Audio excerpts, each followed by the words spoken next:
Pertanyaannya kenapa kok anak itu nggak dikelukupi aja di rumah, nggak boleh keluar? Karena yang menjadikan seorang anak itu tangguh adalah kerasnya dunia. Sehingga UMKM, kalau dia bisa mau maju, itu secara nggak langsung tidak bisa kalau diprotek langsung.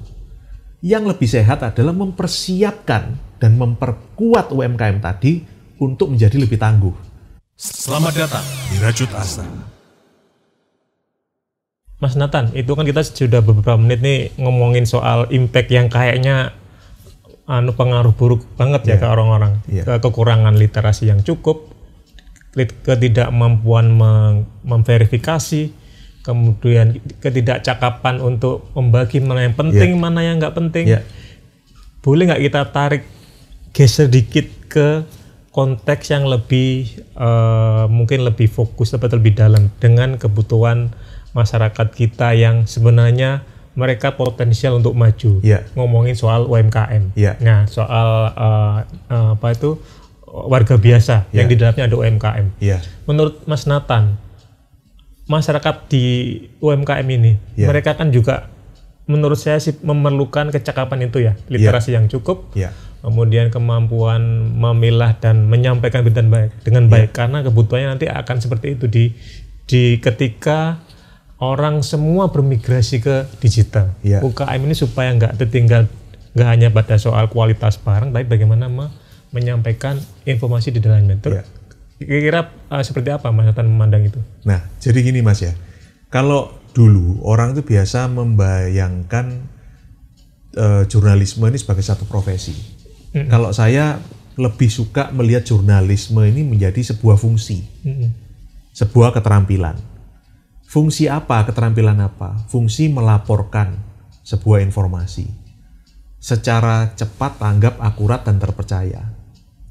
Cepat, tanggap, akurat, terpercaya. Nggak bisa milih loh ini Mas. Ya kan? Nah, untuk menjadi semua ini berarti harus menjadi relevan dan menarik. Cepat, tanggap, akurat, terpercaya, menarik. Itu menjadi sebuah PR yang harus dilakukan oleh semuanya. Sehingga UMKM pada saat dia mempromokan barangnya dia, mempromokan bisnisnya dia, sebenarnya dilakukan oleh dia itu adalah mencari angle pemberitaan terhadap dirinya sendiri. Ya, ini kelihatannya dalam tanda kutip saru. Tapi sebenarnya kalau kita pikir, seorang jurnalis itu memiliki skill set apa? Jurnalis itu memiliki skill set menulis. Kedua, mengejar sebuah berita. Ketiga, menggali sebuah isu atau konten. Keempat, kalau fotojurnalis memiliki sebuah pemahaman tentang visual storytelling. Nah sekarang bedanya sama kalau orang itu di sosial media apa? Pada waktu barrier of entry untuk menerbitkan informasi itu sudah runtuh, walaupun jurnalisme itu secara profesi masih dipegang oleh para jurnalis, tapi sebenarnya secara fungsi adalah milik semua orang, termasuk UMKM. Sehingga kalau dulu UMKM tunggu diterberitakan oleh koran, sekarang enggak, dia bisa memberitakan dirinya sendiri, menceritakan apa yang dia ingin ceritakan, cuma namanya di sini branding. Sehingga kalau UMKM bisa melihat, belajar dari skill set yang dimiliki oleh para jurnalis, bakal beda Mas.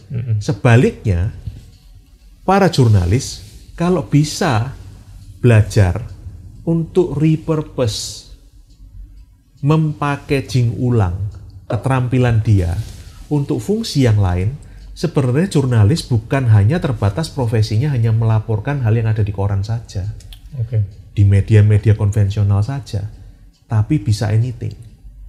Bisa menceritakan tentang sebuah perusahaan, bisa menceritakan tentang sebuah isu kemanusiaan yang ada di dalam sebuah badan usaha UKM. Nah, tapi sebelum melanjutkan Mas, saya tadi kelupaan satu hal yang saya rasa ini penting Mas ya. Apa itu? Nah, ini kalau tadi kita ngomongkan masalah membagikan dan sebagainya, masalah UMKM juga. Dalam hal UMKM ini mau memberitakan hal yang baik dan sebagainya, fungsi itu ya. Nah, tadi kita kan ngobrol nih masalah kenapa kok banyak informasi yang buruk yang keluar, yang baik. Nah ini nih Mas, kalau saya melihat ya, yang paling jarang dibagi itu ilmu tambahan Mas. Oh gitu. Nah, coba bayangkan. Konteksnya kayak apa itu? Nah gini ya, kalau kita masih memiliki sebuah konsep bahwa untuk menang sebuah pertandingan atau persaingan adalah dengan menciptakan barrier of entry, maka kita akan berusaha menemboki dan membatasi diri. Kalau nggak percaya Mas ya, coba lihat. Banyak orang di sini yang anti persaingan. Di sini itu di mana Mas? Tepat Indonesia? Di Indonesia. Di Indonesia. Okay. Anti persaingan. Perusahaan asing masuk takut. Ada saingan itu perusahaan agak besar membuka sebuah bisnis yang dia langsung merasa kepingin dilindungi. Proteksi. Tapi bukankah itu penting, Mas? Mendambakan proteksionisme. Nah, menurut saya penting itu penting. At a certain point ya, Mas.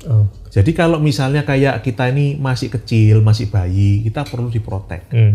Tapi tidak selamanya bisa diprotek. Karena kalau kita punya anak aja, pertanyaannya kenapa kok anak itu nggak dikelukupi aja di rumah, nggak boleh keluar? Karena yang menjadikan seorang anak itu tangguh adalah kerasnya dunia. Sehingga UMKM, kalau dia bisa mau maju, itu secara nggak langsung tidak bisa kalau diprotek langsung. Yang lebih sehat adalah mempersiapkan dan memperkuat UMKM tadi untuk menjadi lebih tangguh. Bukan menghindari persaingannya, bukan menciptakan barrier of entry-nya, tapi diperdayakan menjadi lebih kuat. Itu tugas siapa ya kira-kira? Tugas kita bersama. Yang lebih penting lagi, kalau kita balik ke tadi masalah tembok di pendopo, informasi yang bagus, informasi yang paling banyak dilihat adalah yang sering di-highlight dan dibagikan. Kita coba lihat sekarang, kalau kita mikirnya barrier of entry, lalu saya ini dapat ilmu yang baik, saya nggak akan berani membagikan, Mas. Karena kalau saya terima ilmu yang baik, tak bagikan, kan saya ngajarin semua orang tuh jadi sebaik saya. Kalau kita pahamnya masih barrier of entry tadi, mencegah orang lain untuk masuk, ya hal baik seperti ilmu, hal baik seperti pelajaran nggak akan dibagikan. Lah, sekarang bayangkan, kalau kita masuk ke Instagram, kita masuk ke media-media sosial, mestinya konten-konten inspiratif, banyak. Konten-konten yang mengajak orang untuk positif, banyak. Konten-konten pendidikan, banyak. Lah kenapa kok kalah dengan konten-konten yang negatif? Nah itu. Konten-konten yang hoax. Apa mungkin? Ini belum tentu benar saya, Mas. Tapi kalau menurut saya kok ada bener-benernya sedikit. Apa mungkin? Itu karena kita masih mikirnya barrier. Sehingga kita takut membagikan hal-hal yang baik yang bermanfaat bagi diri kita. Tapi kita membagikan hal-hal yang menakutkan diri kita.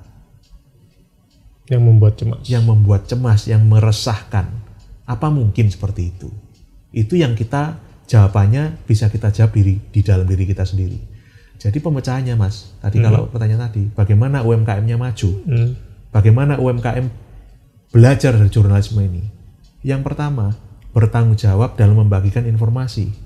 Kedua, memiliki disiplin dan mau belajar untuk menceritakan sebuah hal dengan baik, dengan menarik, dan tetap memperhatikan bahwa semuanya harus cepat, tanggap, dan akurat. Terpercaya. Nah, sekarang kalau sudah itu, yang terakhir, kalau punya melihat konten yang bagus dan bermanfaat, konten pendidikan, ilmu, jangan dipek itu apa ya? Jangan diambil sendiri, tapi dibagikan. Kalau kita ini merasa dunia kita ini dibanjiri informasi yang nggak baik, jangan komplain, itu perbuatan kita sendiri. Dari 10 konten yang kita bagikan, yang kita highlight, kita save, kita like, ada berapa sih konten yang baik, yang nadanya positif? Ada berapa sih konten yang sifatnya mengajari dan bermanfaat, yang bisa meningkatkan pengetahuan kita? Karena kalau UMKM mau maju, kalau siapapun mau maju, kunci utamanya salah satunya juga adalah pendidikan, skill set. Nah, menarik poin pendidikan itu. Berarti Mas ya, UKM tadi sekali lagi bukan hanya harus cakap bagaimana dia memproduksi apapun ya yang dia mau, tapi juga harus punya kemampuan tadi ya, literasi yang cukup. Dan kemampuan pemahaman mungkin sedikit tentang komunikasi dan jurnalisme tadi. Hai Prajut, temukan Rajut Asa juga di Facebook, Instagram, dan YouTube. Sampai ketemu lagi para Prajut. See you!